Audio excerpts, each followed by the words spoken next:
So today we decided to talk about safety with regards to off-the-job activities. For example, we're in a shop. Now, today I'm going to talk to you about the proper PPE and how to safely do things with some of the machinery and some of the tools that you would find in a shop. Now, you have to keep in mind that it is a shop, so there are many tripping hazards and pinch points and whatnot. So we're just going to go through a few things. Come with me. So what I have behind me right now are a bunch of things you'd use for woodworking. There are a bunch of saws, drills, routers, just about anything you need. Before I get into any of these machines, I'd like to show you what the proper PPE is for just about all of them. So to begin, get your steel-toe boots tied up tightly. Got a good pair of gloves, safety glasses, hearing protection, and what most people don't use, a dust mask. So to begin, you want to make sure that your area that you're working in is really tidy. As you can see, everything's all stowed away nicely, and at any time I can just roll out any piece of machine that I'd like so I can use it. Alright, so for all three of these saws, it's generally the same idea. Just make sure you're aware of everything that's going on, and it can be difficult to pay attention to everything, but you have to, because if something goes wrong, your hand could be gone. So before leaving the shop, I'd like to take a quick second to talk about grinders, just because most people don't generally use grinders. So to begin, the proper PPE for grinders is kind of along the same lines as with woodworking. You need your gloves, your steel-toe boots, your hearing protection, and you can use safety glasses, but it's recommended that you use a face shield, and also long sleeves. So with wall grinders, your main concern is your hands, since all you're doing is moving a piece of metal up and down along the grinder because it's bolted to a table or whatever it may be. So when you're working with them, you have to make sure you're aware of how far your hands are and be paying attention at all times, just like with a saw.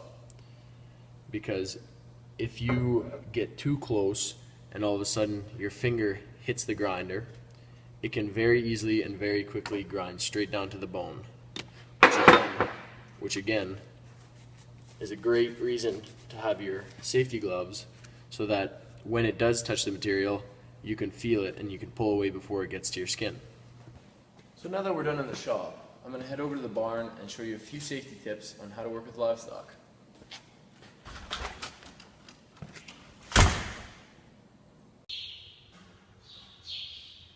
So for this section of the video, I'm going to be giving you a few tips on how to work with horses in and outside of the barn. So when approaching the horse, you always want to be talking to it, not to startle it.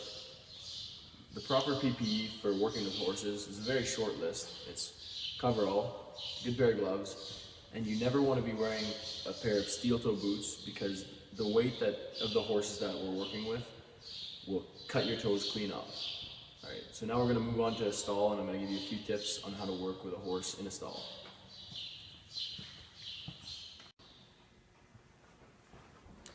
When approaching a horse in a stall, you want to be sure that it's aware of your presence at all times.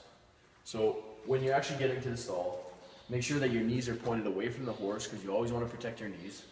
Slide into the stall all the way up to its shoulder without touching it because that's the safest point. And when you're working in the stall with the horse, you want to make sure that you don't touch its ribs or hooves because they won't like that. And finally, you make sure that you're aware of its movements and its attitude at all times. When working with horses outside, the main thing you want to keep in mind is your environment. That being the horse's position, tripping hazards, or obstacles such as water bowls or feeders. You also want to make sure that if it's a sunny day, you wear a hat and sunscreen. Alright, so now that we're done with the horse section of this video, we'll move on to Kathy Stewart. Hi, my name is Kathy Stewart. Basically what Joey Delacki told you previously, our topic for this week is home safety. and I find it's a great opportunity to talk about because sometimes we forget to take safety home with us after work. So I'd like to show you a couple examples of sometimes what my family tends to forget when it comes to safety.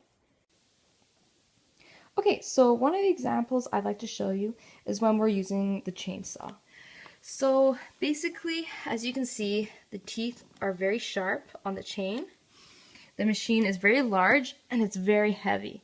So this thing is very dangerous because it can slip easily on a log and end up landing on your leg or arm or on someone else. So we do use steel toe boots and work gloves at home. However, sometimes that isn't enough. And so some of the ideas that we can do to improve safety at home would be using eye protection, ear protection, and leather chaps. Leather chaps because whoever's working with the machine and if the chainsaw does slip, at least you have some sort of barrier between your skin and that chain. The chainsaw can cut in seconds, but at least having some sort of barrier will protect it. Okay, so another example I'd like to show you is when we forget to clean up after we're done using equipment. So as you can see, we have a lot of clutter on our workbench in our shop. There's a wolf's head, but there's a lot of things on it, and this could be problematic because this causes tripping, pinching, cutting, spilling. You don't know what's underneath everything, so it's a good idea to just take a step back and clean up whatever you're using and put it in a safe spot where these things cannot occur.